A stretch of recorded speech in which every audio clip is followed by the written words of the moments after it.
The genetic problems we'll be doing are a little bit more challenging than what you find in a typical class. Now, that doesn't mean they're super hard or anything like that, but we will be doing what are called dihybrid crosses, which do require a larger Punnett square than your basic crosses. So,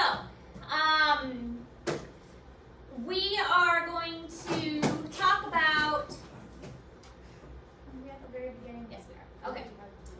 So we're going to begin our genetics unit and talking about Mendel and heritable traits and things like that, because now we have finished with meiosis and mitosis and how these cells split, and now we're going to talk about how that actually applies to us and how traits are inherited. So, first of all, blending inheritance. This is the idea that you are half of each parent. So, in the 19th century, they didn't really understand how some traits disappeared. So, like, for instance, you had a parent that had blue eyes, and then suddenly the blue eyes in the offspring were gone. Like, the blue eyes, that they didn't have any children with blue eyes. They didn't really understand, okay, well, where did the blue eyes go?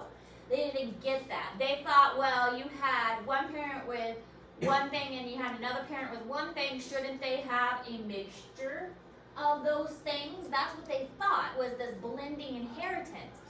And it made sense that that's how it should be, that you've got these two different parents. Shouldn't it be a combination of these two parents? If you have an animal that is black and an animal that is white, shouldn't the offspring be gray? I mean, that's what makes sense. And that's what the picture on the board. I mean, if you have something that's blue and something that's yellow, it makes sense that you should get something that's green. And that was kind of the idea behind it. But Darwin didn't agree with this. He said that no, this isn't really how inheritance works. But at the time, they didn't really have a way to prove it and say, okay, well, that's not really how this works. And it wasn't until later that this guy named Mendel came along that they were able to show, okay, well, this is how it works, and this is why. Once Mendel came along, they were able to figure out more details about why this happens. So blending inheritance is wrong, basically. This is what they thought, but it's not right. So here's this Gregor Mendel. Gregor Mendel and his pea plants. He is the father of genetics. He is a big deal. Gregor Mendel is an Austrian monk, was an Austrian monk, and he worked in this monastery, and he was in charge of growing peas. That was, he worked in the garden, and he was brilliant for his time. And he did these experiments, and the fact that he was able to do what he did with the limited technology that he had, amazing. And that he figured this stuff out, completely amazing. He started breeding thousands of pea plants, and he kept detailed records, and based on these detailed records, he was able to figure things out. And the idea that he was able to do this with just like his mind and the way he was processing, it's phenomenal to think about. But he was able to look at these pea plants and think, okay, white versus purple, tall versus short, a wrinkled seed versus a smooth seed, a yellow seed versus a green seed. And he was able to take all of these different concepts and compare them and look at them from generation to generation. And it turns out that pea plants were actually a great example for him to use, because they had traits that he could see from one generation to the next. Some of them were purple, some of them were white, and by crossing them, he was able to get certain characteristics that were easily predictable, and easily predictable over time.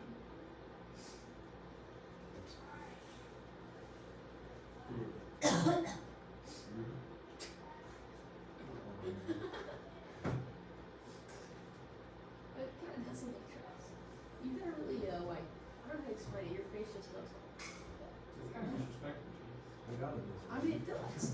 It does. So what he did is the pea plants themselves were self-fertilizing, but he could fertilize the pea plants also. So if you take like a little paintbrush, you can pollinate them and like take the pollen off one and put the pollen on another, and that way you could control which plants are pollinated. So he could say, okay, I want this one to pollinate with that one, and he could control that.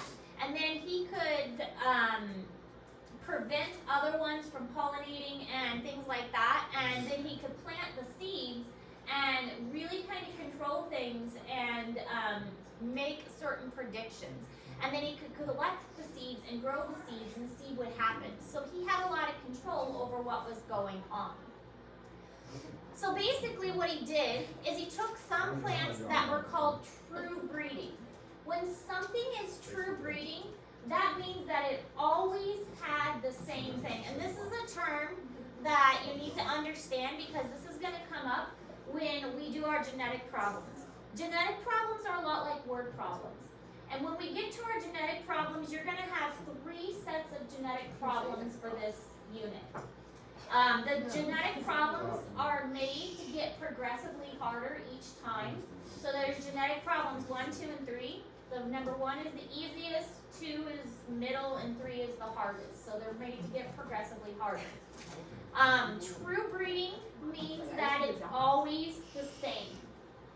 So if he took something that was true breeding for white, that means that if he bred a white one with a white one, you're going to get white ones. It's always going to be white, if he always bred it with white.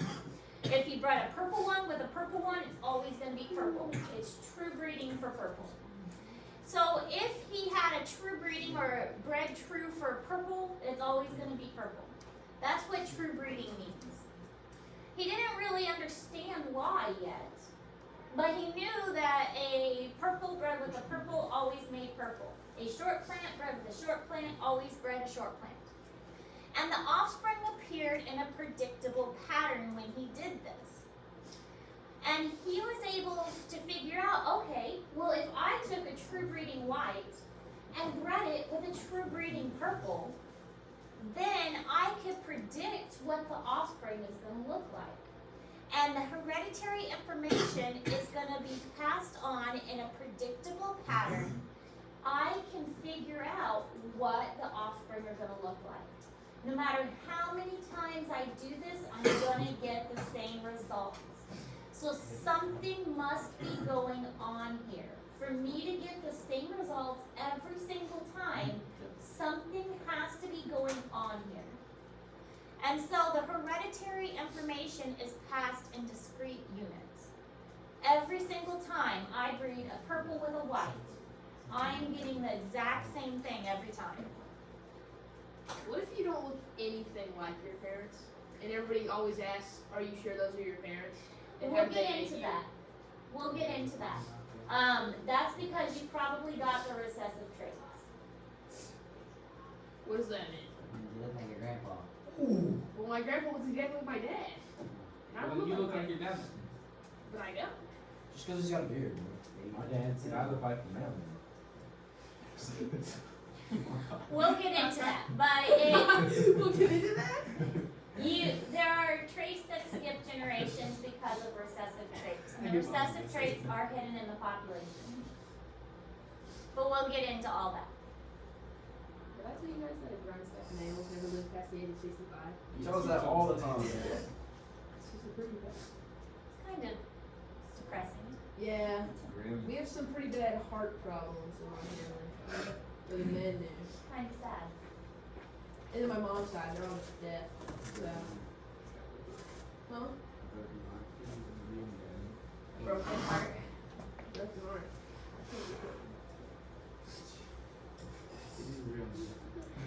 Alright, so here are some examples of how the breeding worked. His first thing that he did is he had, these are the different parts of the plant. We've got the carpel and the anther, and it shows how he was able to selectively breed them by cross-pollinating them a specific way. And so he had purple and white, so true breeding for purple and true breeding for white. He was able to collect the seeds that way and control the breeding in almost like a laboratory setting. Under normal circumstances, the garden pea plant is self-fertilizing. This cross-section shows the gamete-forming structures. Sperm-producing pollen grains form in the stamens. Eggs develop, fertilization takes place, and seeds mature inside the carpel. In some of his experiments, Mendel brushed pollen from a plant that bred true for purple flowers onto the floral bud of a plant that bred true for white flowers. To ensure cross-fertilization, the white flower had its stamen snipped off. The cross-fertilized plants produced seeds. Each seed was allowed to grow and develop into a new plant. Mendel analyzed the flower color of each new plant as visible evidence of patterns of inheritance. So he cross-pollinated them in a very particular way. So the location of a gene on a particular chromosome is called a locus. So think of location, locus.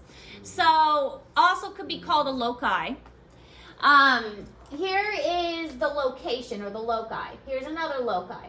So each place of a particular gene, like where it's located, here's a chromosome. This is a loci, this is a loci. So it could be this is where eye color is located. This is where hair color is located. Each one has a specific location on a chromosome. Now, obviously, this is going to match up for homologous chromosomes. Homologous chromosomes are going to have matching pairs for these particular genes. So each homologous chromosome is going to have a similar location for that gene to be found. What cheese?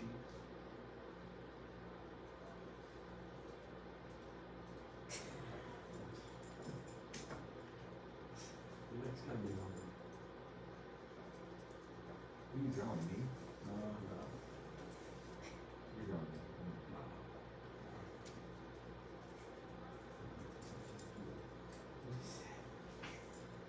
I'm still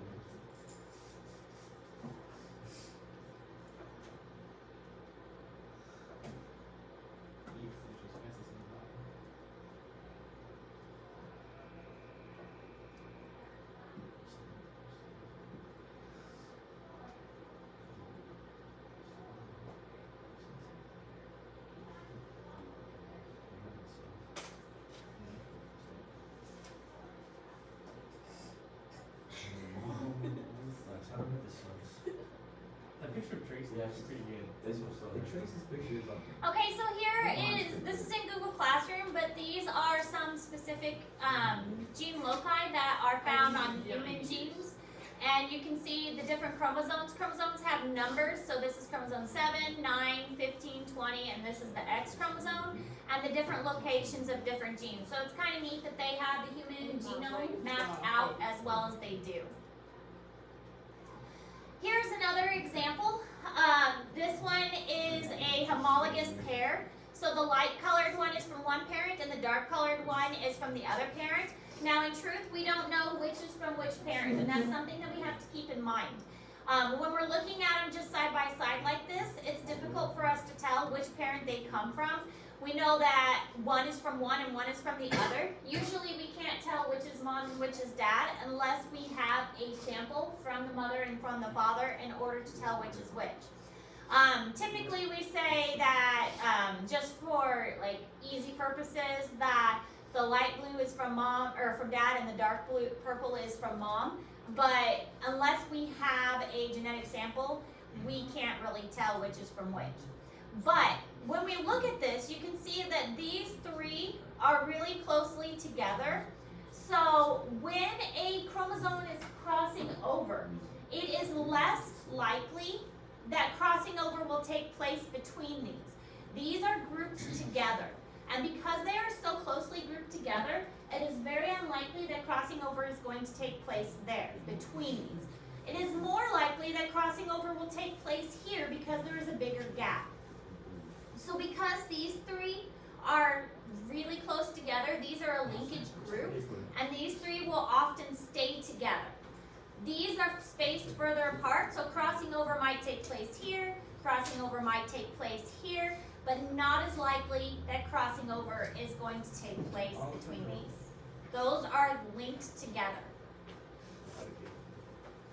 So dominant versus recessive. These are other traits or other words that we're going to be using a lot in this unit. A dominant trait is represented by an uppercase letter, and a dominant trait hides a recessive trait. So for the most part, when we do these genetic problems later on, whenever you see an uppercase letter, you can assume that it's a dominant trait, and you can assume that it's hiding the recessive trait. Unless there's a couple exceptions to that, which we'll get into later. But for the most part, uppercase letter represents a dominant trait, and it hides the recessive trait. Now, the letter itself isn't that important. It doesn't matter if we use an A, a B, or a C, or whatever, okay? It doesn't matter. But when you pick a letter to use, I highly suggest you pick an uppercase, or a letter that looks different between the upper and lower case. You want to pick an S, okay? A big S and a little s, they look the same. A big A and a little a look different. So it's good to pick that. A big B and a little b look different. But if you pick something like, a C, a big C and a little c, they look the same. Okay, don't pick that. So you have a lot of freedom sometimes in which letter you pick, but try not to pick a letter that looks the same uppercase and lowercase. Does that make sense? Yeah. Okay. Don't pick a C or an S because they look the same. A recessive trait is a lowercase letter, and it is often hidden by the dominant trait. So anytime you see a lowercase letter, it is representing a recessive trait, and it is hidden. So a lot of times the recessive trait can only be shown in a population when there are two of them. So you have to have two recessive traits in order for that to be expressed. So in the pea plants, for instance, white is recessive. The only way you can get a white pea plant is if you have two of these recessive. These are called alleles. Alleles are alternative forms of a gene. So the only way you can get a white pea plant flower is if you have two little A's. If you even have one big A, it's going to be purple, because purple is dominant. So the only way you can get a white plant is if you have a little a, little a. Does that make sense? Okay.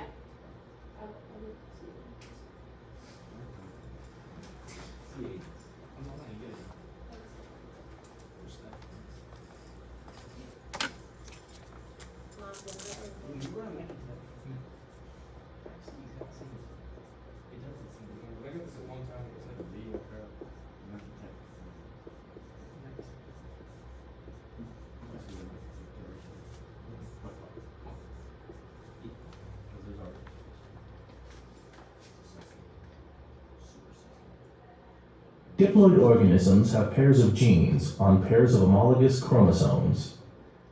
Each gene has a specific location on the chromosome. We call this the gene's locus. In this species, the locus for gene B is always between the loci for genes A and C. Most genes come in two or more slightly different molecular forms called alleles. Different alleles specify different versions of the same trait. When a pair of alleles at a locus are identical, this is the homozygous condition. When the alleles at a locus differ, this is the heterozygous condition. We use capital letters to signify dominant alleles and lowercase letters for recessive ones. An allele is dominant if its effects on a trait mask that of any recessive allele paired with it. Okay, so homozygous and heterozygous, we haven't talked about that yet, but we're going to learn those terms in just a moment. So homozygous, homo means the same. So this is homozygous recessive. Homo because they're the same. They're two of the same. So homozygous recessive. This is homozygous dominant because there are two of the same. So homozygous dominant, homozygous recessive. These two are different. because there's a big one and a little one. So this is heterozygous. And this one's homozygous. And this one is homozygous. So homozygous recessive, heterozygous, and this one's homozygous dominant.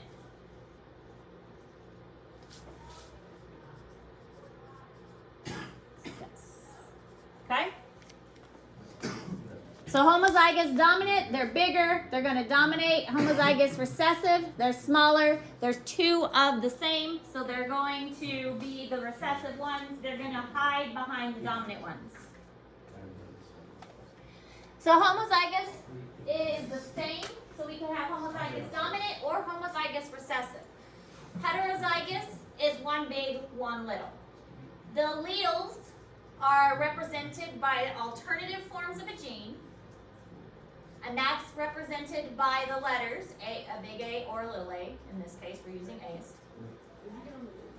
A hybrid are a combination of things. So when we have a true breeding or homozygous, big A times little a, we get a big A and a little a. Now, the reason we cross this is because, remember when we talked about meiosis? We're going back to meiosis. In meiosis, the parent can only give one of these, okay? So the parent cannot give both of these. This is one parent here. This is one parent, this is one parent. The parent cannot give both of these traits because during meiosis, this is going to split.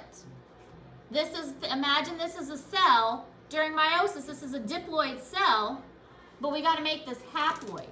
So in meiosis, this becomes haploid and it splits. So the parent can only give one of these traits. And same with this one. If this is one parent, we got to make it haploid. But the parent only has a choice of giving one of these, so it doesn't matter. The parent only has two big A's to give. It can only give a big A. And same with this one. This parent doesn't have a choice. It only has two little A's to give. It doesn't have a choice. It has to give a little A. So in this case, the parent doesn't have a choice. This one can only give a little A. This one can only give a big A. You're going to end up with a heterozygous individual. Worldwide farm. Are we totally lost? No. I remember doing this in Let's say we've done this before. Okay, good. Are we gonna do the squares? Oh yes, but you're going to do dihybrid squares, which are the bigger ones.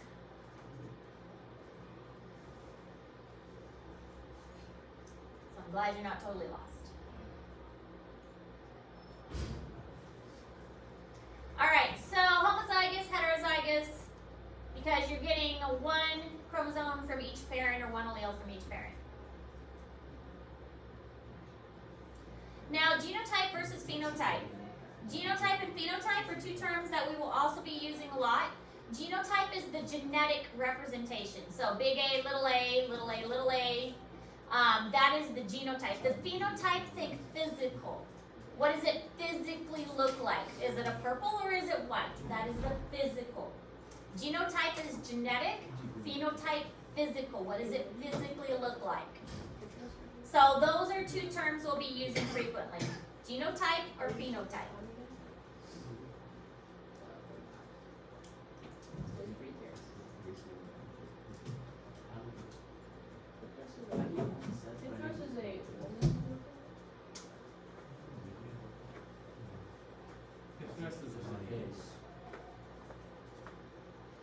We should be discussing a lot more than this.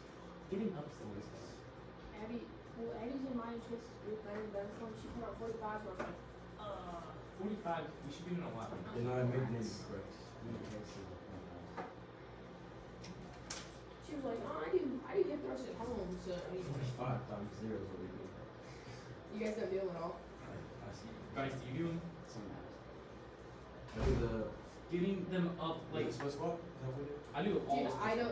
don't do this with squats. I got from the split squat to the calf raises to split squat. Yeah, that's easy. I do calf raises, and then I do like 3 splits was my face died. I just feel like anybody's on the line that you see me does like hit for us like 6 times workout. Chest grade, we always make chest grade. All right, so here we have the genotype, which is homozygous dominant at the top, which is a purple flower.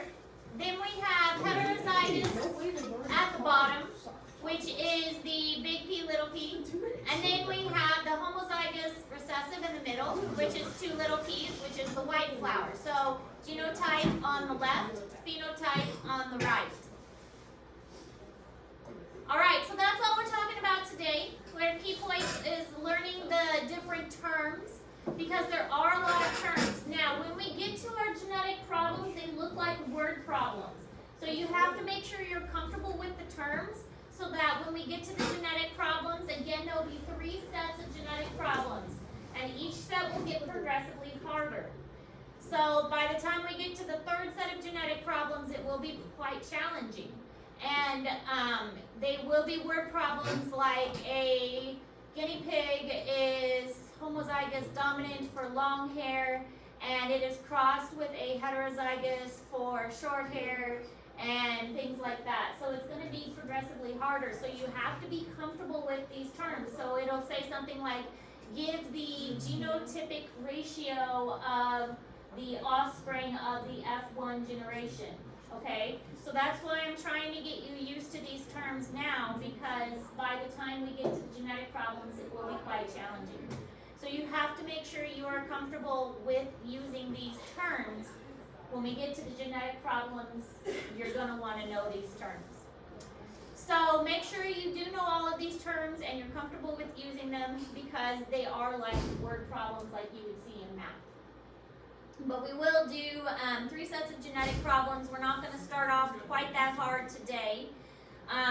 Today we are doing a different assignment.